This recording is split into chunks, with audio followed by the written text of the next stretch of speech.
Welcome to Trigger Talk, your place for everything first-person shooters like Battlefield, Call of Duty, and so much more. I'm your host, Sage Goodwin, and as always, I'm joined by SammyBoiii. How you doing, man? I'm doing well, man. How are you? Doing fantastic. Ready to hop in and talk some more Battlefield. We're going to be talking about Battlefield RedSec and the new big competition, as well as the upcoming update, the details, and how we're feeling about that. So let's jump in. I think we should start with the real exciting news. Is today on the show we're joined by a competitor of Battlefield. We've got the SammyBoiii in person taking the RedSec Elite Series. How you feeling? I'm actually very excited, man. I didn't expect to actually get invited to this. I saw the initial announcement and I was away at the time. And so I saw the first post and I saw like a bunch of mates that I know who create content as well posting that they were team captains and stuff. And I was like, oh, that's sick. Like, this tournament's going to be really fun. And because I hadn't heard anything, I was like not expecting to be invited, which would make sense because I'm not nearly on the level of a lot of the guys that, you know, these guys got some heavy hitters. Are like, yeah, like proper, you know, gamers. Whereas I can handle my own, like hold my own, but I'm not that level. So anyway, I'm away. Me and the missus went out to the beach for the day. I come home, get my phone, and they've hit me up to be a team captain. And I'm like, what the hell? Like, was not expecting this. And then I went into like stress mode because I'm like, I'm away. So I'm trying to organize a team on a holiday. And I was trying to like not be on my phone and stuff. So it was a little bit of chaos. But yeah. Oh, we had joked before you went on that vacation that something's going to happen like crazy. The timing of it was insane. That like if I had have just been at home, I wouldn't have had any. I would have been like, "Oh, this is sick. Let me just find a squad and I'll work it out." Yeah. But because I also felt like I was a bit behind everyone because a couple of my mates had already announced their whole teams and stuff, and so I'm like, "Oh man, all the good players are going to be taken up." So I need to get in there early before more captains get announced and more of these players start going to other teams and stuff. So it was made the holiday a little bit stressful, which was kind of, I'm not going to lie, it was kind of frustrating because the whole point of that holiday was to like disconnect from the internet, and I found myself just on my phone. I was kind of leaving it during the day, but then at night I'd be on my phone and I was like watching Twitch clips of the guys I was, thinking of bringing in, and I was just like doing my research and then hitting people up and stuff. So yeah, anyway, it sort of put a slight dampener on the holiday, but it was still a lot of fun. And I'm really, really excited to get stuck into it and sort of just see how it goes. I'm definitely not on the level of a lot of the players in the tournament, but I also do feel like when I get put into those real competitive positions, I seem to do better than I normally do. Like when at the LA event, for example, there was people there like pro, actual championship players from Call of Duty and stuff. I know it's a different game, but like if you're a champ in one game, you're going to be good at another. And I was doing well against a lot of those guys like Scump and Shotsy and stuff. So I'm keen to see how it goes, just because on paper, when I think about me versus these guys, I'm like, I'm going to get deleted by all these dudes. But then also, I've kind of shown in that LA event, again, it's a bit more casual and stuff, but I can hold my own in those situations, so I'm keen to see how it goes. And some of the boys on my team are demons as well, so I feel like we might be kind of underdogs, which is exciting.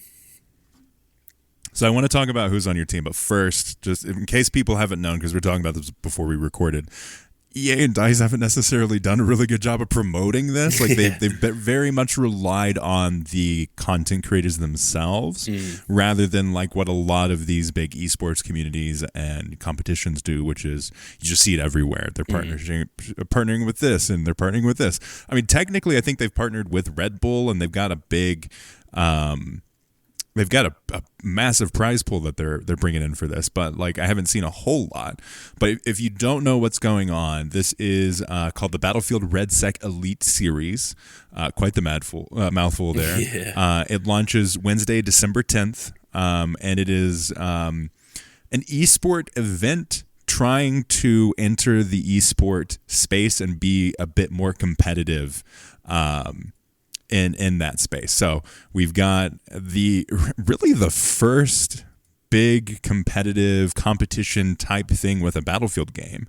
And it's pretty exciting. It's a group of content creators that have been building out their teams and are going to be in Battlefield RedSec, competing on stream, and it's really exciting. It's got a $1 million USD prize pool during the first season from December 10th to December 18th, and they're inviting 50 team captains with a total of 600 competitors. Represent the best players in the community, but also the top FPS talent. So it's kind of crazy. Yeah, It looks like they're really setting up for to try and make a splash with this one, doesn't it? Like it looks like it's pretty well thought out too. Yeah. Yeah, they've got 3 qualifying match days, and then the top 25 squads with the most Elite Series points will advance to the regional season finals. All competitions will be held online. Elite Series qualifying match days will be streamed by all competitors. Battlefield Studios hosting the season finals broadcast for each region. So I guess that's maybe the reason why they're trying to focus more on the finals itself, and as things heat up, do that. But I think it's quite interesting to see this big push. I mean, the first match day, number 1, is December 10th. Match day number 2 is December 11th. Match day number 3 is December 16th. And then the season finals is December 18th. So it's really exciting. Yeah, I can't wait, man. It's going to be a whole lot of fun, I think. And it's going to just be very interesting to see how it goes. It's kind of weird being involved in it because I'm also, as a viewer of it, I'm actually very... Like, I'd be watching a lot of this if I wasn't. Oh, yeah. So it's just going to be interesting to see how it pans out. And I'm sure there'll be some little problems here and there that, that sort of always happens with first-time tournaments. Really, like you said, Battlefield hasn't done that much competitive stuff. I think Battlefield 4 had a little bit of... They tried to sort of enter the esports scene a little bit, and it just never really took off. Whereas I could see this taking off a little bit more depending on how it goes. So I think they sort of know that, and that's why, there's so much money on the line and so many teams involved and stuff. I think they're just trying to really establish themselves with this one, and just, hopefully if it goes well, they can obviously continue that moving forward. This sounds kind of like I'm making a joke, but I'm not. But the esports space is very competitive. Not even from like a video game perspective, but from like a viewership perspective. Like, you kind of have the big standings. You have these big shakeups every now and then that happen of like, okay, this game comes in, sparks a big esports competitive scene. But for the most part, you have some pretty consistent heavy hitters, and then there's like blips of these other games. So it makes sense that they're trying to do this so intently, because you need to be intense about it. You need to make sure that you're being very, very intentional with it, because you have a very competitive landscape when it comes to esports, and to make your game feel, not even just from like a gameplay perspective, but from a viewership perspective, there's an amount of stuff that you have to do on your side to make it enjoyable. So we'll see what they end up doing on that front. Yeah, I think that's probably their key focus, is that they would obviously that's why a lot of creators are involved in it, because the viewership does matter. They want it to... I would imagine most esports are kind of gauged by how interested the community is. If you've got the best tournaments in the world but no one's watching, then there's kind of no point doing it. And so I think that they really want this to land from a viewership perspective, because I think the tournament and the competitors and the prize pool and stuff will always take care of itself. If you had no one watching, that doesn't really affect the tournament. Do you know what I mean? Whereas for them it does, because they want, that's how you make your money back on that stuff through advertising, and having Red Bull involved, for example. I'm sure they're paying them a bit of money and stuff. So it'll be very interesting to see how it goes. I'm really keen to... I'll probably be playing the tournament, and then the next day I'll wake up and probably start watching the replay and stuff, and just see how it all pans out. I'm kind of curious to see how they do the broadcast, and yeah, I think the thing that's really exciting is it seems like there's a lot of like potential for growth in the future, because if this one goes well, like they've already talked about, they want to potentially add a spectator mode and stuff like that, which would then that would really take the production up a whole lot, because maybe how this it is seems how like we get actual functioning squad systems in Battlefield. Yeah, exactly. Like a lot of stuff that I think they'll improve because of the esports side of it, to make that easier, which then in turn makes the game itself better for us, just for like a regular multiplayer. So yeah, I think I hope it goes really well, and also might sound weird, but I kind of hope there are a few little tiny issues with it that they go, okay, we need to fix that part of it, because then that's only going to make the game better. I already can tell there's going to be a lot of issues surrounding the ping, because we have to play on Singapore servers, which is about 120 ping for me. So like playing in a tournament where we're competing for $350,000 which is essentially $500,000 Australian dollars.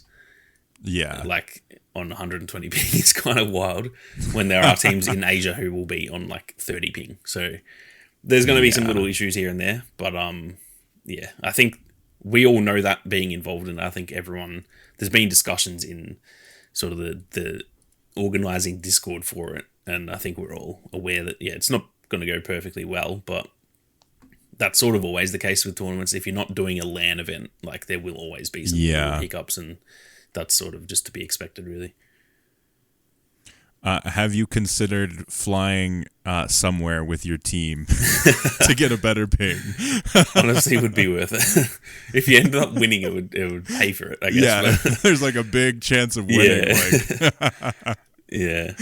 My hope is that they genuinely do, the amount of money they're spending on this, if it goes really well, I would love for them to actually do a LAN event in the future, because those are my favorite kind of these events. Like, the streaming events are fun, but like nothing will beat, like I don't watch League of Legends, but like I watched a documentary on competition in League of Legends, like a massive esports competition. I was so hyped, and a part of that is because everyone's in person. Like it's one of those things that's hard to beat the energy with a big competition like that, where you have a big stadium and a bunch of people together. It also just makes it so much fairer. Like everyone's on exactly the same ping, which is essentially 0, and PCs as well, so you have that advantage too.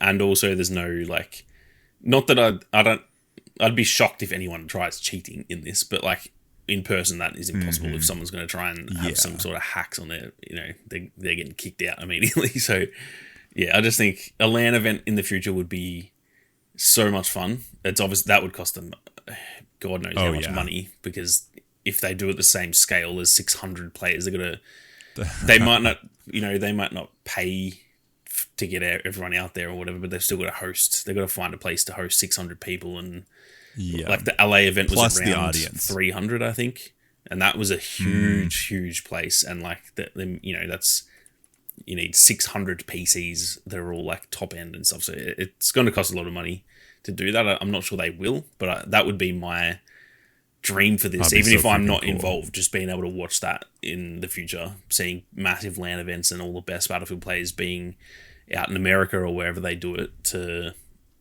be a part of like a growing esports for the game that I feel has always kind of deserved it. It's always been a bit hard to make it work, I think, but now with RedSec and Gauntlet, it makes a lot more sense. I think it's kind of hard to do like 32 player esports, as in like 32 player teams. It's just kind of hard, in my opinion.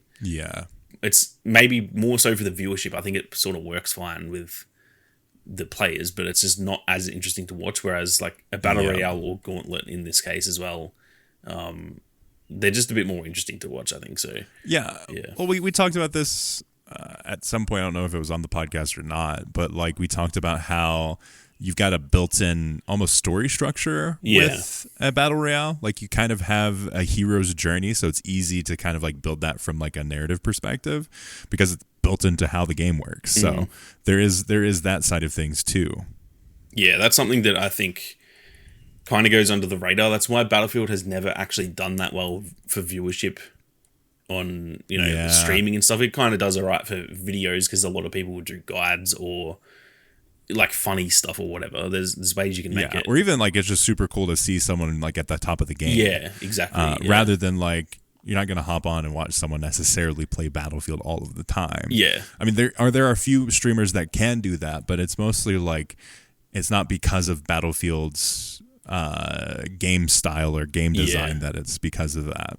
Yeah, a lot of people will watch people for the actual streamer themselves more than the game. Whereas when I've even noticed that when I've streamed, for example, I don't stream often enough to pull in good numbers or anything like that. But if I'm streaming regular Battlefield and just sort of having fun, I'll usually have a smaller amount of people, and there'll be kind of a bit more going on in the chat. But they're just there to like sort of talk and hang out. Whereas whenever I stream RedSec, or it was the same with Warzone back in the day, you kind of get you can see the viewer numbers rising as the game goes later, because if someone joins the stream halfway through and they're like, oh well, I'll watch the end of this game, see if they win, and so you get a lot of people that will join and they actually are immediately invested. It's like, oh, he's halfway through the game, he's got 7 kills, I wonder if they're going to win this match. And you don't even have to do anything to... You have like the tension too of like, oh, there's X amount of people left, so you even have that side of things as well. Yeah, so like you said, it's built into the game. You don't even have to... For example, I was streaming RedSec the other night practicing for the tournament, and like because I was playing with the squad, I was hardly even reading the chat or anything, and so there was times I like just wasn't talking. We were just fully like locked in on trying to focus on the game, and I can still see the viewer numbers would rise sort of each game, and then it would, the match ends and a few people leave and stuff, and then it does the same the next match, and I'm not even doing anything to do that. It's just because the game itself is inherently interesting. Even I think a lot of people who don't love Battle Royales and play them themselves, I think it's still more interesting to watch than multiplayer, because I don't really enjoy... I love playing multiplayer. I don't really tune in and watch any streamers just playing multiplayer, because it's like there's no stakes to it. Like you can drop 100 kills and lose, and either way I don't care. Like it doesn't really matter. It's interesting to watch people who are really, really good. That's kind of different, but yeah, I think that's the best part about the BR, and especially Gauntlet too, because that's like proper cutthroat. It's like if you, especially that final game, man, the teams are going to be competing for, I think the winners will essentially take home, I don't know, $100,000, and it's going to come down to one match to decide that at the end. It's going to be like, that will be so intense to watch, knowing how much money is actually on the line. Yeah, it's kind of wild to see that side of things, and it leads perfectly into kind of like where I wanted this to go. Last time we talked about Gauntlet, you didn't necessarily have a chance to get deep into it. You're now part of the competition is Gauntlet, and I love Gauntlet. Like I think it is such a good, it's such a fun, different take on this kind of style. Obviously it's not a battle royale, but it takes some elements of battle royale, I've heard some people talk about how like it's similar to Hazard Zone in the good ways of Hazard Zone. So like it takes a lot of these different pieces, it gamifies it in a fun way, in my opinion. But like how do you feel about Gauntlet now that you've had some time to play it? Yeah, I borderline like it more than the BR. Like I actually really enjoy it. I 100% agree. Yeah, but that's coming from me. Who I'm the BR guy. Like I've played 3,000 hours probably of Warzone. Like I love that format. But there's something about Gauntlet that's just like it mixes that chaos of a battle royale and the storytelling element that we just talked about, where again you tune into to watch someone playing a game and you immediately kind of know. As long as you've obviously played the game like once, you know what's going on. Oh damn, they're down to the last match. Like who's going to win this? It's just chaos, but it's got the multiplayer side of it where you do respawn and you have your classes and stuff. I know there's classes in RedSec, but it's a bit different. You actually bring along your actual weapons and stuff in this. So I really like it. And I think it's going to be very good for this tournament, but even just like fan-made tournaments in the future and stuff. I think there's so much potential. Or even like the biggest problem with Gauntlet is the learning curve. It's brutal getting into that for the first time. Like playing your first match of Gauntlet is rough. Like it's hard to kind of get the real feel of it. once you're in it, it helps, but like the shifting and the ranking and all of that kind of stuff is a bit difficult. So like having more people aware of what Gauntlet is, I think is going to be better for people hopping in and learning it, right? Yeah, I definitely agree. And they did a Gauntlet tournament on Twitch Rivals in Australia. I think it was ANZ or something. May have even just been APAC in general. A few weeks ago now, maybe like 3 weeks ago, and I saw so many people just being like, "Damn, I've never played this before. Yeah. Like I played the Battle Royale, never really touched. Like, what game is this?" Yeah, and it's just so fun to watch, and it's so intense that it's the type of thing that makes you want to play it as well. So yeah, I think I'll be honest. I think they should have almost made this tournament like a Gauntlet tournament. I think that would have been perfect. Yeah. I think the Battle Royale is going to still be really fun, and it's going to work well. But I just think, man, the Gauntlet is just so perfect for, like, it is esports, like, focused. Yeah. It's like it is so.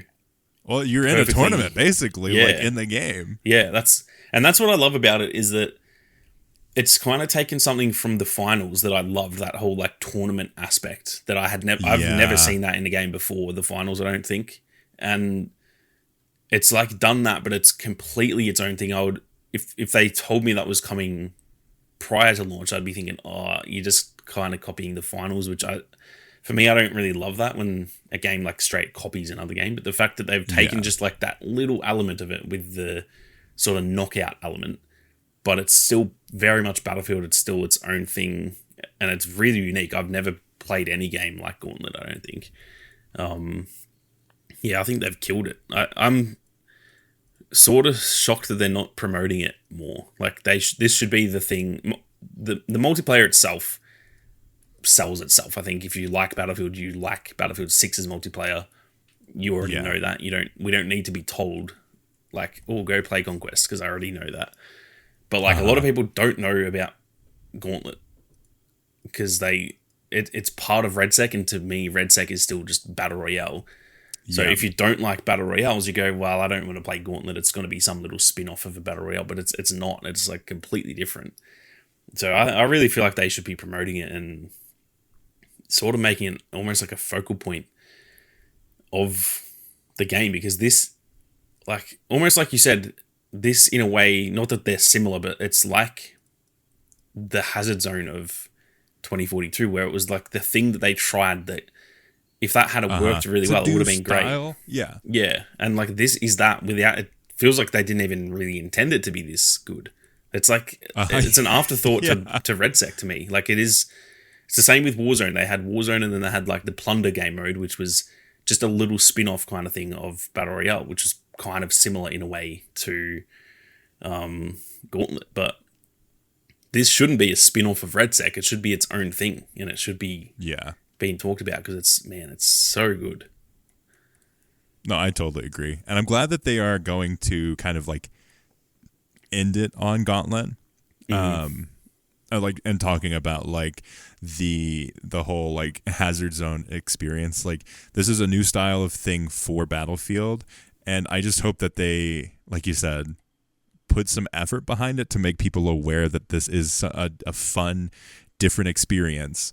Because they definitely didn't do that with Hazard Zone. I mean, Hazard Zone had many other problems outside of that, but like now, like Gauntlet is a great game, and also is not. It doesn't necessarily have the backing that you would kind of hope for.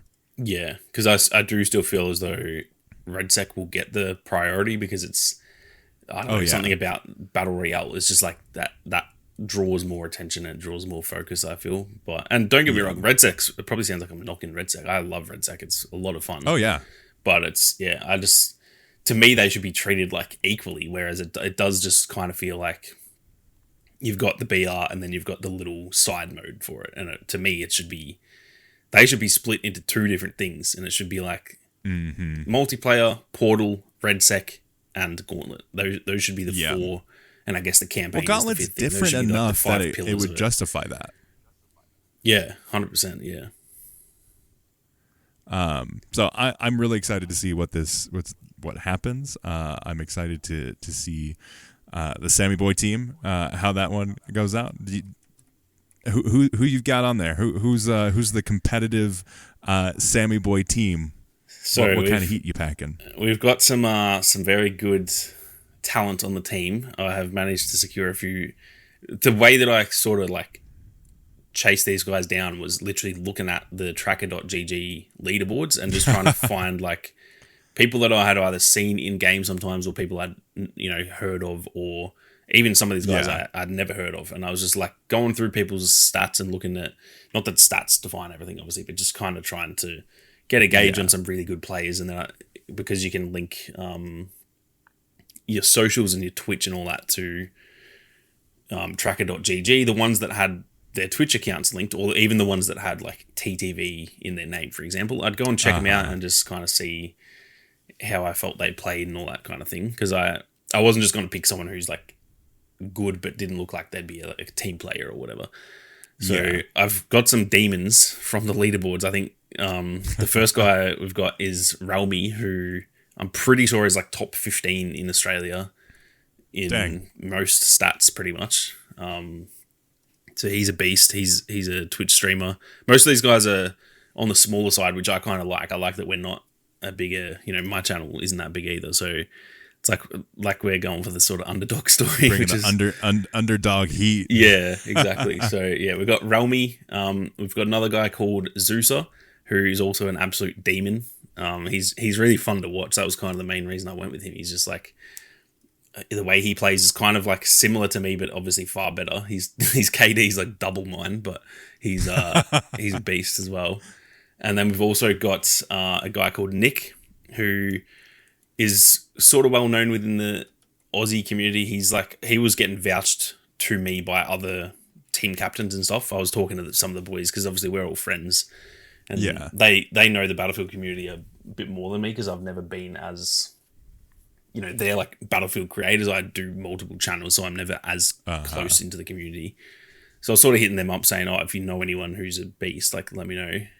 So Nick was getting vouched by multiple of these guys, and having played with him the last few weeks, I can confirm he's also a demon. So he's part of the team. And then we've also got the Future, because you're allowed subs. So we've actually got 5 on the team.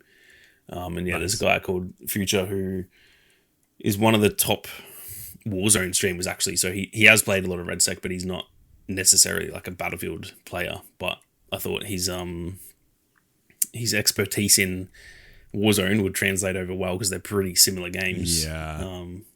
We got a very, very solid team. I'm by far the worst player on the team, which is funny. That's how you want it to be, though. Yeah, exactly. Like it seems weird since I'm the captain. You'd feel like the captain should be like leading the team, but I'm just here. They're just going to carry me pretty much. But no, it's going to be a lot of fun. I'm really looking forward to it. We had a session. Was it today? Friday. We had a session on Wednesday night, and we had one game where we had 47 kills between us and won, which is like half the lobby was killed by us. So like we were cooking, and obviously it's going to be a lot harder in the tournament because every player in the match is like absolute demons everywhere. So it's not going to be as easy as that. But I feel like we've got some good chemistry going, and they're all really good guys as well. Like in between rounds, we're all just talking a bit of having fun. So yeah, we've got a good squad, and I'm very keen to see how we go. That's very exciting. Yeah. I'm excited to see, obviously watch the whole thing, but definitely, I know who I'm rooting for. Sweet. Yeah. So that's RedSec Elite Series. Definitely keep an eye out for that. Yeah, I'm so hyped. It's gonna be a good time. The next thing I want to talk about, because we're nearing, we're close. December 9th is the next update for Battlefield. We're recording this on December 4th, so we got 5 more days. It's how you feeling? How you feeling about these changes? It's more about combat consistency and responsiveness. Obviously, we've got the new kind of like winterized map that they've got going on. But overall, how do you feel about the state of Battlefield so far going into this new update? Yeah, I think this update is probably the first one that I've felt is kind of needed, because there are some little issues with the game at the moment. Nothing game breaking or anything, but there's just a few little annoying elements of the game that they've kind of talked about already in the patch notes for this, which hopefully my only concern is just whether they actually fix them, or whether they break other stuff as well, because that is still my opinion of DICE and the Battlefield Studios since probably even just before launch of this has definitely changed compared to 2042 and earlier than that, because they've kind of earned my trust back a lot, not fully, but I'm 95% back that I feel really good about the way that they're going. But I do still have a bit of PTSD, especially after the last update, because they fixed a lot of stuff and then they reset all my settings and they broke a bunch of other stuff. So, I'm still a little bit concerned. The thing is, they're going in the right direction, but they're struggling with the steps. If I'm going to use that analogy, okay, I can see the end goal, I can see where they're going, I can see the direction, and it's good. But they're also going through this forest over here, and they're hitting some rocks, and then crap, actually went backwards on a couple things. We turned around. If I'm going to stretch that analogy, that's kind of where we're at. Yeah, it feels like they're kind of taking the roundabout way to actually, they're going to get there eventually. So it's still fine. Everything's fine, but it's a bit if we could streamline that more, then we're talking about improvements rather than fixes in 3 months versus 6 months, for example. So that's really my only little concern, is just that last update felt a bit underwhelming, because it fixed a lot of good stuff. Don't get me wrong, but yeah, there was a lot of stuff that didn't get fixed, or that even there was some stuff they said they were fixing, and then a week later they were like, oh, that's in the next update. And we're like, what? Why'd you put it in that patch notes then?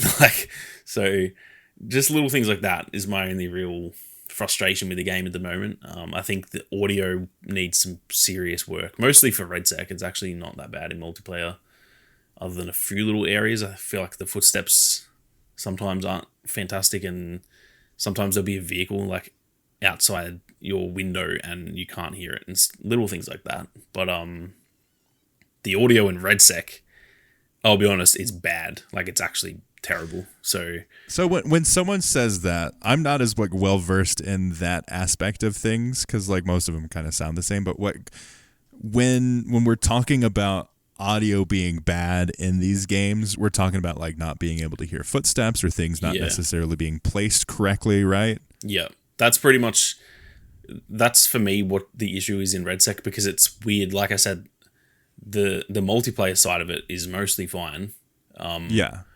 Which you'd think, if the audio in one thing is good, how is it not good in the other thing?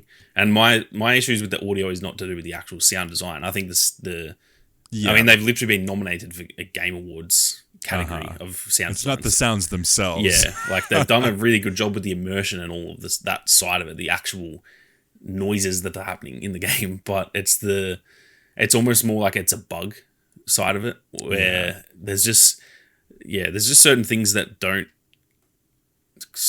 cause the sound cues when they should.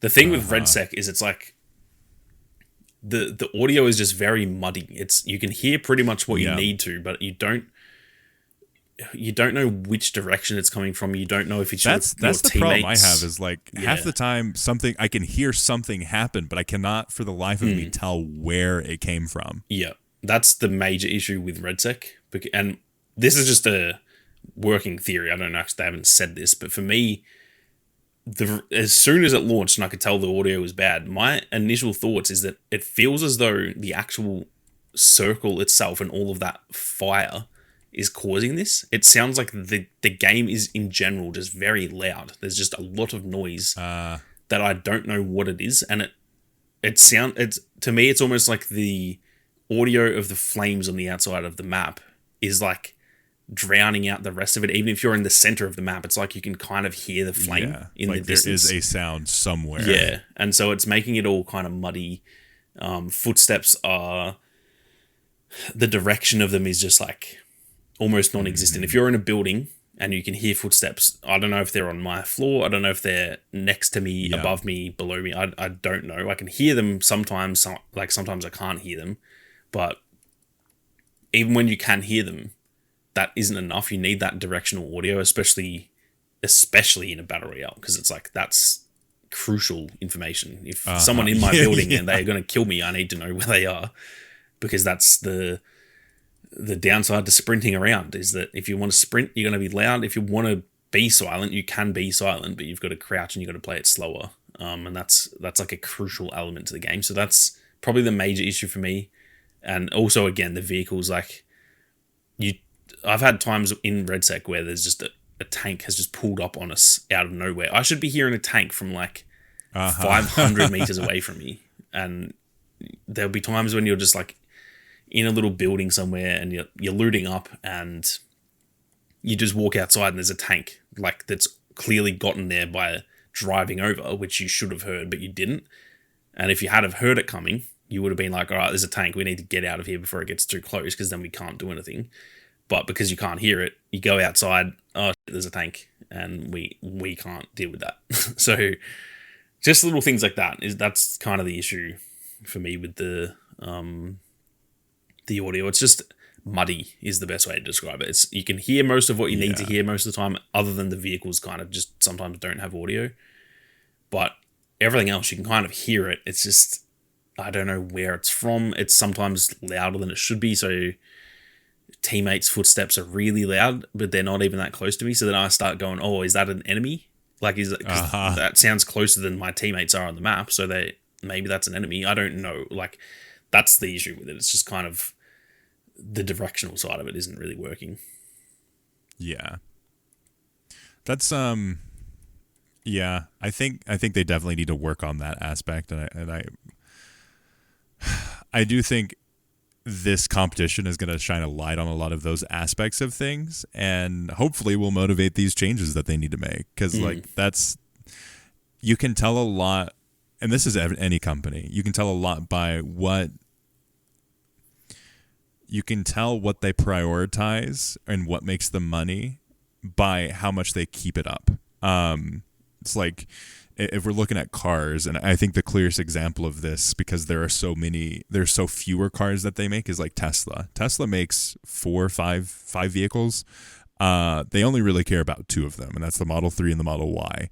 And that's because those are the ones that they sell. And it's the same with video games too. Like what they're putting effort into is what they value. And I think if they want to go this route, they're going to have to start valuing some of these changes a bit more. And the reason that there is this kind of difficulty is the mainline game, typically the mainline game and then the Battle Royale game are made in different ways. So the code that they're addressing here in the main game is different than the code that they're addressing here in the Battle Royale. And it's not necessarily that they're always entirely different games. Warzone is a different beast just because of the way that they develop that game, and they just develop all of the Call of Duties in a very specific way. But in this one, it might be the same code, but they're updating it in different chunks. Yeah, that's how it feels very much too. Like RedSec does feel like a slightly different game than the actual multiplayer. A lot of that's also to do with the servers themselves are actually different. Like they're 30 hertz versus 60 hertz, which you can definitely feel. So yeah, that does make a lot of sense. I forgot about that. That makes a lot of sense in terms of how I play, because I went back and forth and it was rough. I was like, why is this so different? That makes sense. They seem to they've talked about it. I think David Serlin had a big Twitter thread about it, and they don't seem to understand the importance of the 60 hertz servers. I know it probably costs a lot more to run 60 hertz especially with 100 players in a match. I understand there's costs involved in all that, but it feels just so much worse. The weird thing is they've got adaptive servers, which I didn't even know was a thing, where once it gets to the end of the game, it goes to 60 hertz, which is wild. I didn't even know that. Oh, weird. Could be done. Yeah. I had no idea that was a thing. But you can kind of feel it. Certain weapons don't feel great, and then all of a sudden they feel good at the end. And you're like, what? Why does this feel different? It shouldn't feel different, but it does. I don't know why that's a thing.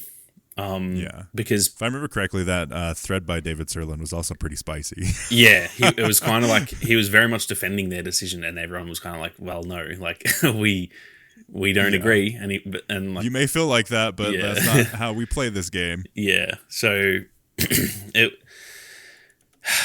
in a perfect world, I would love them to just put them on 60 hertz. I think that would really benefit the game a lot. But I understand. And other battle royales are 60 hertz, right?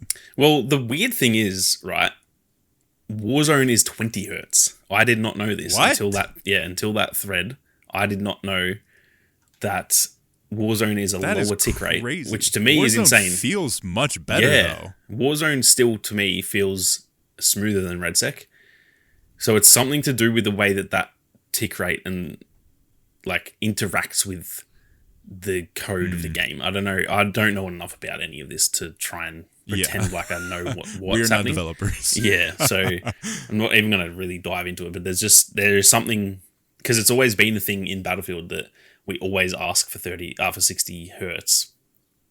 And when you go back and play older Battlefield games where they had certain servers were 30, certain servers were 60, you can really feel the difference as well. So it's like, it even goes back. It must just be the way that the Frostbite engine like interacts with the tick rate. I have no idea how that is a thing, because like you said, in Warzone, I was astonished to find, I was like, there's no way Warzone runs at a 20 hertz tick rate, which is lower than RedSec, and it's essentially a third of the tick rate of multiplayer, because I mean, multiplayer feels really good, but Warzone feels pretty damn good.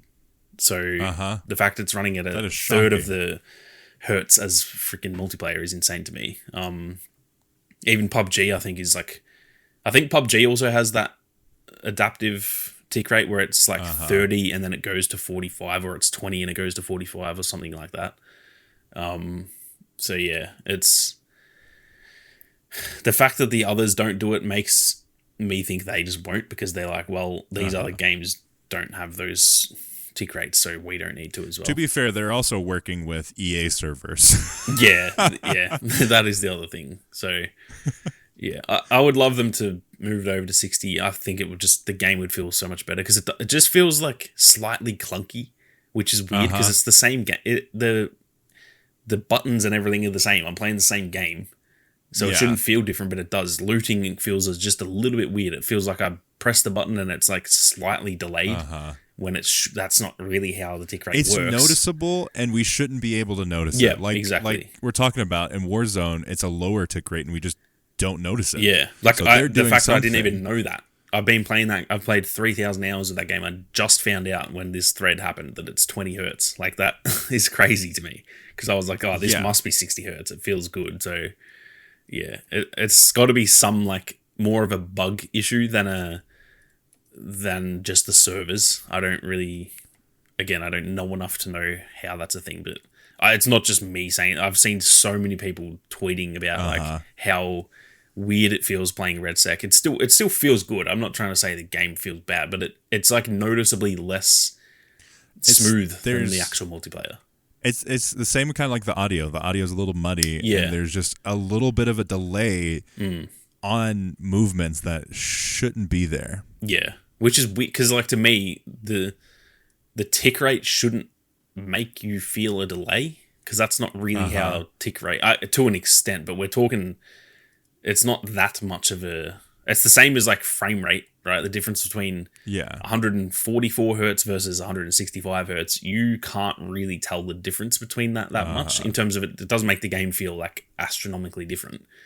Yeah, you get to a certain point where the returns are diminishing quite drastically. Yeah, so it shouldn't feel like there's a delay, at least the way that I understand tick rates and stuff. It shouldn't feel like that, but there is. Like, you opening a door just takes, I don't know, a quarter of a second longer than it does in multiplayer, which we're talking small margins here, but like it just feels different. And yeah, to me, that's enough to make it like, I was actually saying this to the guys the other day when we were playing, because we were talking about the whole tick rate thing.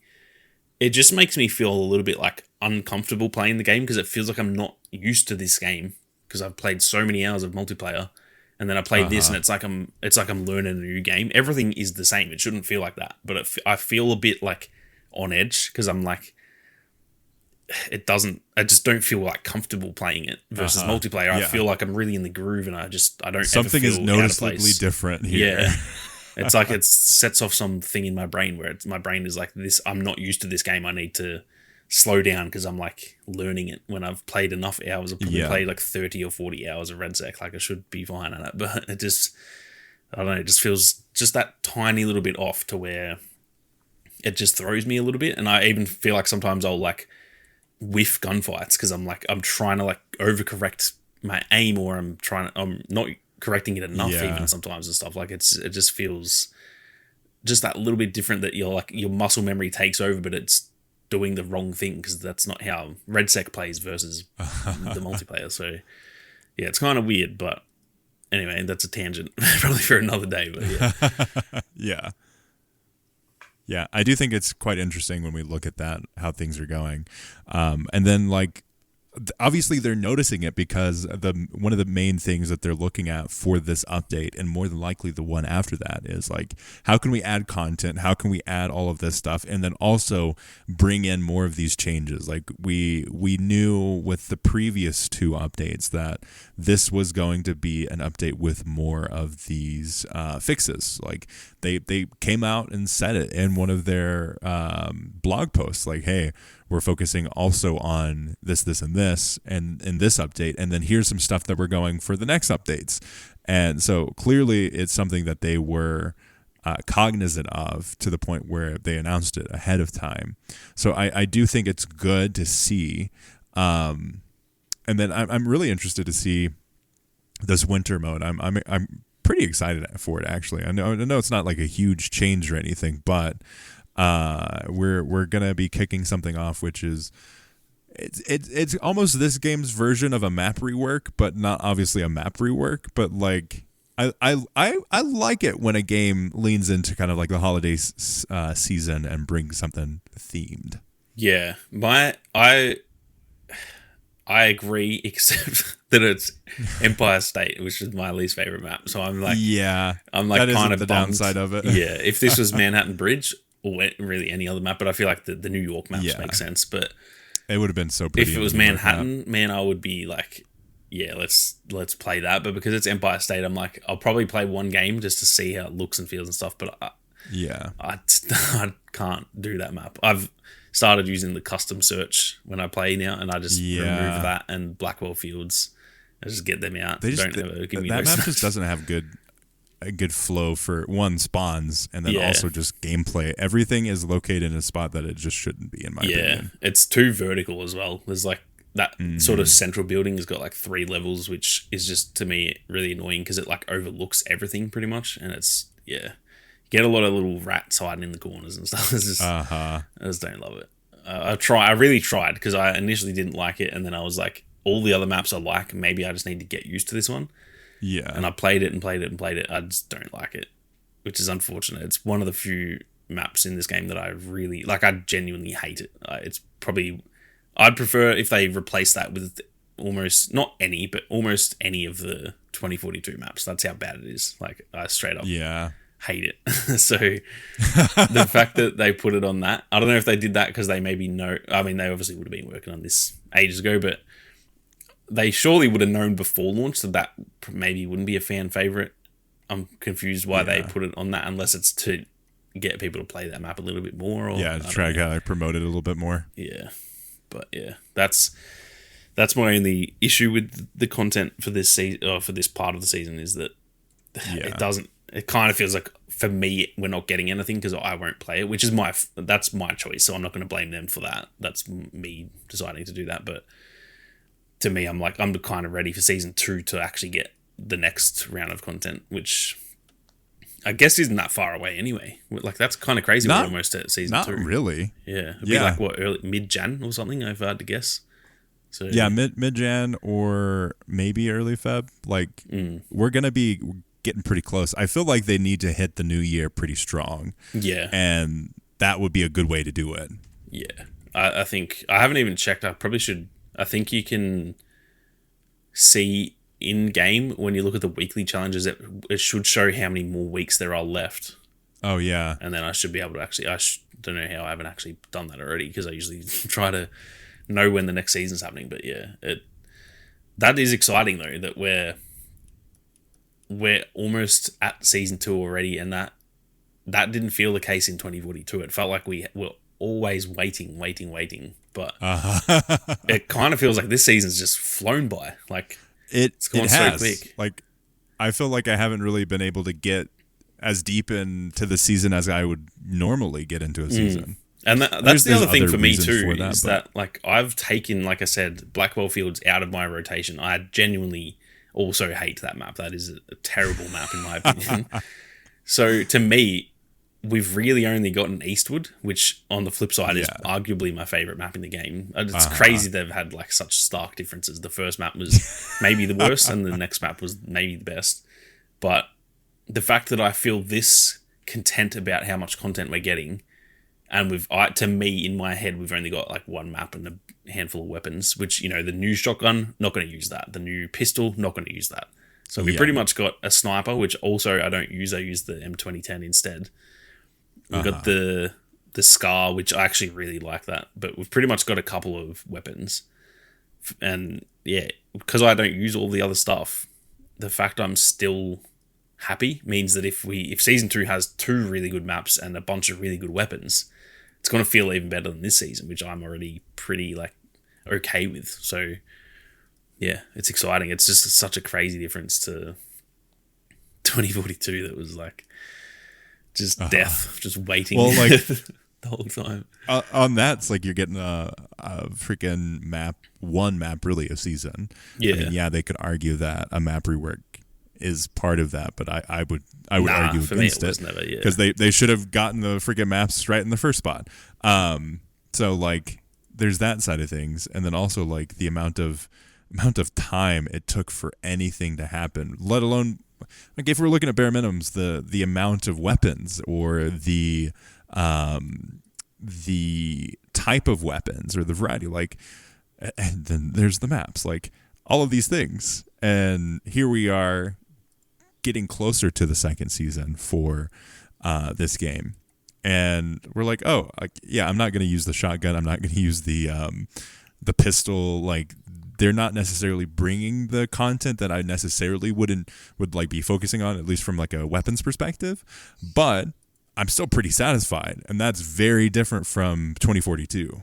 Yeah, that is the thing that they needed to nail for me, because like I think we could all tell from the beta that the launch was probably going to be really good, and I think it was really good, but the post-launch was always a bit nervy because they have never really nailed that side of it, and it feels like if they just keep this up, I feel like it's going to go really well. That's the only final concern I have, because we don't obviously have like a roadmap yet for season 2. Is it going to be 2 maps again, and then like that third update having something to it?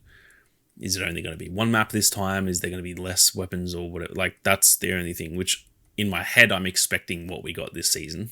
For me, that I hope logically makes sense that they'll just do that amount each season. But I think really until we see that in season 2, then it's hard to tell. If we get that in season 2, then I think we know in season 3 that's what we're getting. Yeah. But when we've only got 1 season of data, and it's the first one, which any product out there, you launch your product and then you generally like kind of send it with the marketing and the amount of stuff you're doing for it and whatever. It doesn't always mean you keep that up, because like the launch period of that thing is always the most important. So you want to impress. So they just need to impress us again in season 2, and then I think I'll just know that that's what to expect. The only downside to that for them is that if they do that, they then have to do that every season. They've set the precedent. Yeah, because if you do this for 3 seasons, where we get 2 maps and an extra thing at the end of the month or the end of the season, and then like say 5 weapons, and that's the cadence for 3 seasons, and then season 4, without telling us, you just only give us 1 map, I am going to be very unhappy. And so, I'm easy to please. Everyone else is going to be also very unhappy with that. So yeah, that's the only negative for them, is that if they're going to do that, they need to stick with that. You can't be just doing that for a few seasons and then stopping it. Yeah, I think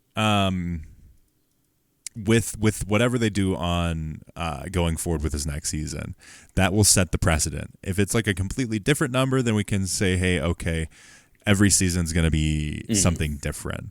But if they say, oh, actually, we're going to do the exact same thing we did the last season, that's when we were like, okay, sweet, this is the precedent that they're setting. They are actually going to bring this level of content each time, which honestly, I think is competitive. If they do that amount of content with this game from a live service perspective, I think they are being competitive with what else is out there. Because if you look at what else is out there, like, this is kind of what you can expect. The only reason we're not expecting it is because of what we were trained with Battlefield 2042. Like 2042 brought a lackluster live service. Obviously, it was their first one, so they get a little bit of leeway there. But if you look at the whole of it, this game now is the reset for them. And I think if they want to continue to be competitive and to really showcase that, hey, we're doing something different with this game, I think that this is what they should do. They should actually set the precedent of, like, look at what we're gonna bring you. Like, this is the future of Battlefield. Yeah, because this is the first live service that I'm actually gonna like judge, because the 2042 one, like you said, it was their first, so I think. I mean, it's still a multi-billion-dollar company. You still have expectation, but it's to me, I'm like, I understand it's the first time doing that, so you give them that little bit of leeway on it. And two, like the game was so exactly. And two, the game was so broken that, like, that's their fault. Don't get me wrong, but we can't judge the. There's a lot of caveats. Yeah, yeah, we can't judge the live service properly because the game didn't launch well, which again is their fault. I'm not trying to be like, oh, I'll give them, like, defend them because they did that, but it's more that the live service wasn't. They didn't have a chance to give us a live service because of what they gave us. Yeah, I'm sure they also didn't like the live service because they would have liked to have had more time to spend on it, but they had to fix the game. So this to me is the first one where the game has launched really well. It's still got those little issues, but you can be launching a lot of content with the fixes they're doing, because we're not asking to reshape the game. It's just like, fix the audio a little bit and stuff. Like, we're not asking huge things.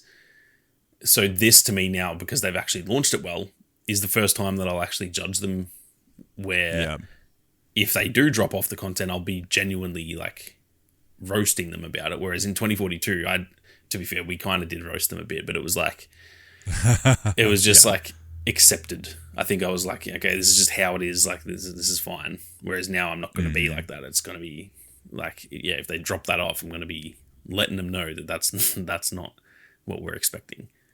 Yeah.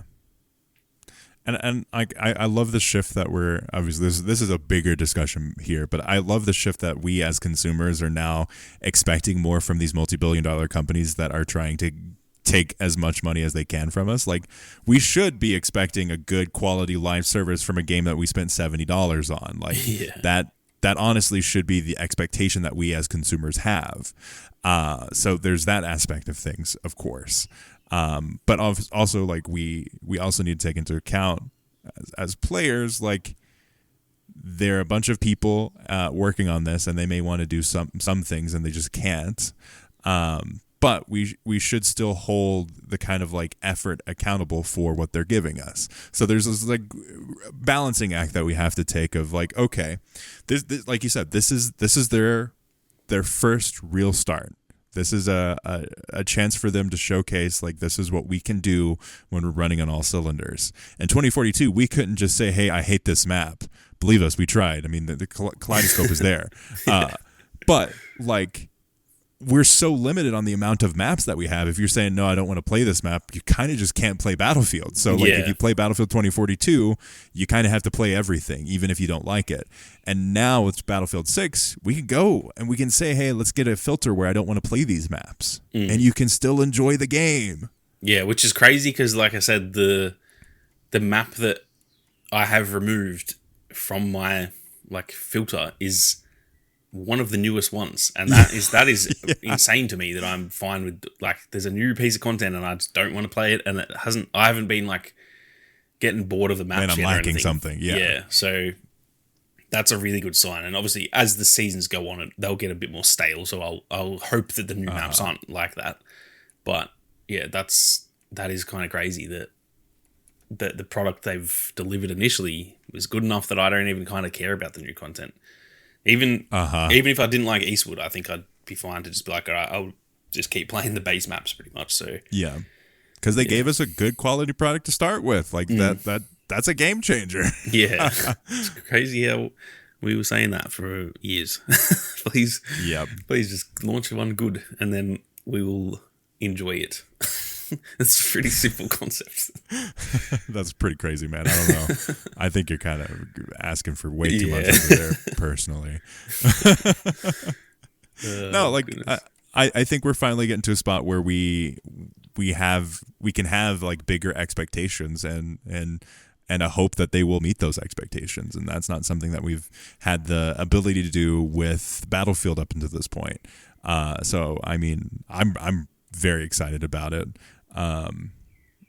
Now I just need to find more time to play it. Yeah, like that's my struggle right now. Like, we're gonna be moving soon, so like I'm in the moving mindset. I'm like, oh my gosh, I still need to do this, and then I still need to get Arc Raiders because we still need to talk about Arc Raiders on the podcast. Yeah, there's just not enough time for games, man. I'm the same. I've actually, because of this tournament, I've been forcing myself to play more, which, don't get me wrong, I've been thoroughly enjoying that I can actually just sit and play. But now I'm like, I'm barely uploading lately because I can't balance it. So I'm like, I'm actually sacrificing my work to just play the game to get ready for this tournament, which is a lot of fun. But now I'm like, oh damn, I'm barely doing any work. Even today, like, I'm kind of like, well, I've got a bit of work I'll need to do, but then I'm probably going to just play a lot in the afternoon when I should realistically be doing other stuff. But it's tough, man. I just wish there was an extra 2 to 3 hours every day that I could just pause time and just play the game, and then I'd get everything else done. But it's so hard to balance everything, especially this time of year. We've talked about this off air. Just this time of year is always chaos. So it's just busiest time of the year for me, and it's like, okay. And like, you kind of think like holidays. Oh yeah, you got some time to play some video games. Like, actually, it's the opposite. I had this plan right over Christmas because I do generally try to take a bit of time off over Christmas. Now I never really used to, but I was like, all right, I'm gonna play because I'm predicting that Expedition 33 wins Game of the Year. That's next week, and I haven't finished it. And I'm like, I want to start this new thing where each year I will fill my Christmas time off with finishing the game that wins Game of the Year, because if it wins Game of the Year, it's deserving of my time, right? Yeah. So I was like, all right, in that period, like the day after Christmas on Boxing Day, I'm going to just take time off and I'm going to just literally do whatever I want, but a lot of that time is going to be playing games that I haven't finished throughout the year. And then I just woke up and was like, that is not going to happen because I've got too much. Even when I have time off, I have too much stuff to do. There's too many other games. I still need to be playing Battlefield. There's like, it's just, there's too much going on. Avatar gets an update in a few weeks, or it gets an update today, but there's DLC in a few weeks. So I was going to take time off over Christmas. Now I'm like, I need to cover that. So it's, it's crazy, man. If I could just be given $1 million and just had my financial side of life taken care of, that I could quit my job and then gain those hours, then I'd be chilling. But unfortunately, we are adults and we have bills to pay. That's what this competition's for. Yeah, true. Actually, I need to lock in and win. Yeah, you gotta win. Yeah, win the tournament. You can make your dreams come true. Yeah, not gonna lie. If we ended up winning, I think I would quit on the spot. I think we would take home. I think the winning team, how it splits out roughly, is this is just in Australia. I think the America prize pool is a slightly bigger prize pool. But I think the winning team wins 100,000 US, which is about close to 160,000 Australian. So each player will win like 40 grand. Just to me, that's like, that is a year's salary if I could live off that easily. Yeah. And so, yeah, I'll be honest, I don't think we're going to win. There's some teams that are like cracked. Like, doesn't Silk have a team? Yeah, Silk, he has just gone and recruited the single best player in the country. So To me, they're him? winning. Yeah, like a guy who is better than Silk is scary. But yeah, that's insane. He's got Trigger on his team, who's like Silk's probably the better vehicle player. Like that's mostly what he focuses on. He's still a beast. Like I'm playing with him and even watching him play infantry, like he's a freak. But Trigger on his team is like I've never like I don't know. He'd be up there in the world, let alone Australia. He'd be if I had to guess, he'd be top 25 in the world. He's insane. Gravy. So they've got those two on one team, and then I can't remember the rest of their squad, but they're also cracked as well. So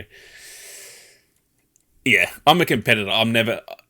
To me, when I take part in any competition, I'm there to win it. And I think if you don't believe you can win it, then there's no point doing it. So I think my team can win for sure. But I'll be honest. If I'm being completely honest, Silk's team is probably winning the whole thing. So, but even if you come like second or third, there's still good money in it. So.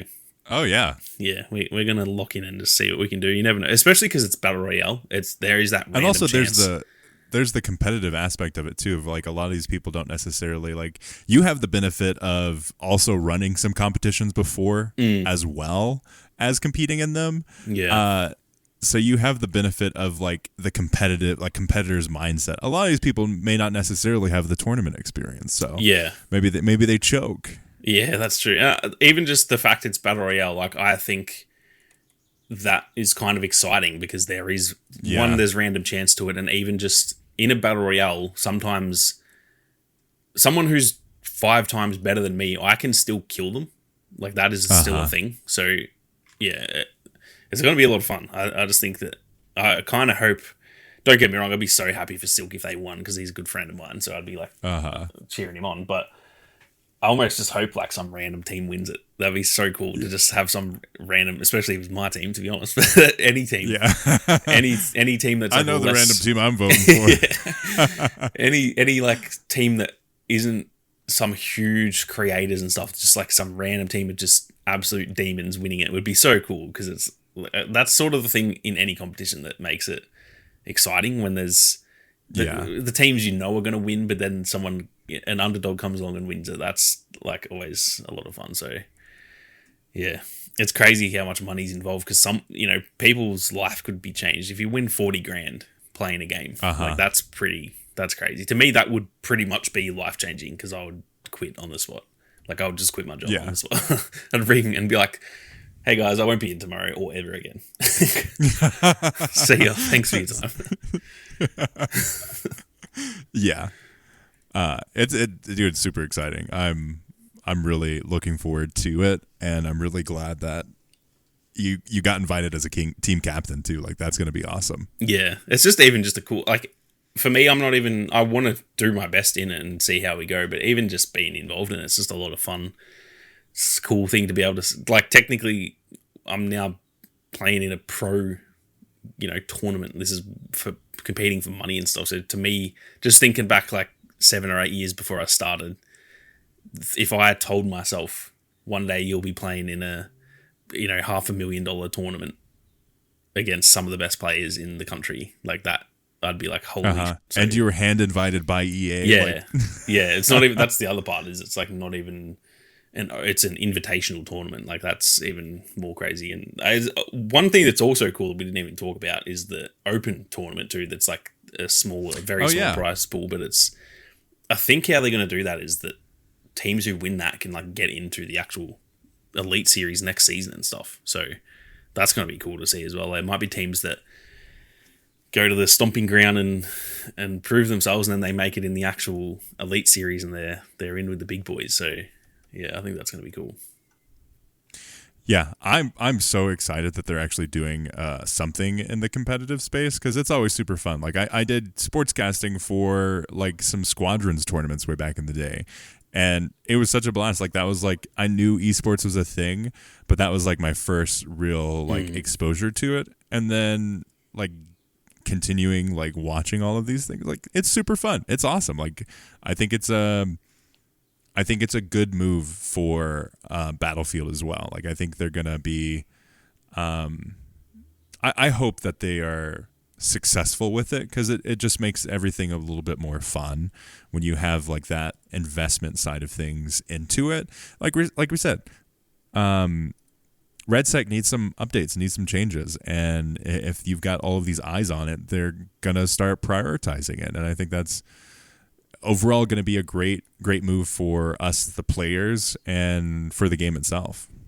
Yeah, 100%. I think it just putting itself in the spotlight more only puts a bit more pressure on them to actually, do the changes that we all want as well, which hopefully isn't too much on the actual devs. Like, I hope that doesn't add a lot of stress and all that. But yeah, from the company perspective, I think that's just exciting that they're willing to kind of risk it a little bit by putting themselves out there so much. And even you were involved in some of the tournaments we did back in the day, and like how much pressure is, how much work goes into all that stuff. And so it's a pretty ballsy thing for them to do, to really try and step into that scene when, like you said, it's very competitive and it's a pretty cutthroat industry. Like, even the Call of Duty has had issues with their esports and stuff. So the fact they're trying to step in and almost like take over a little bit, I think that's really cool.